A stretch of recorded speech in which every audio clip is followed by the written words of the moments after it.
దేవుడు సంఘాన్ని ఎక్కడుంచాడో తెలుసా?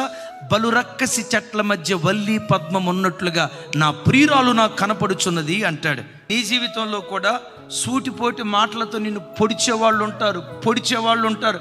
ఉద్యోగ స్థలంలో పొడుస్తారు, బ్రతుకుతున్న ఇంటిలో పొడుస్తారు, నీ అత్తే కొన్నిసార్లు నిన్ను పొడుస్తుంది, నీ ఆడపడుచులే కొన్నిసార్లు నిన్ను పొడుస్తారు.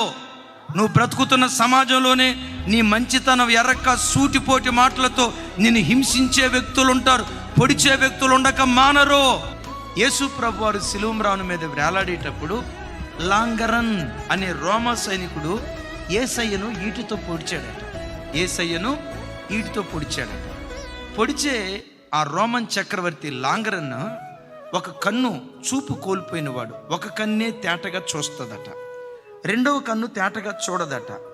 ఈ ఒంటి కన్ను కలిగిన లాంగరన్ యేసు ప్రభువును ఈటితో పొడిస్తే యేసయ్య ప్రక్కలో నుంచి రక్తం అట్లా చిమ్మి ఆ గుడ్డి కంటిలో ఎప్పుడైతే రక్తం పడిందో యేసయ్య రక్తం పడిన తోటనే ఆ కన్ను తేటగా చూడటం ప్రారంభించిందట.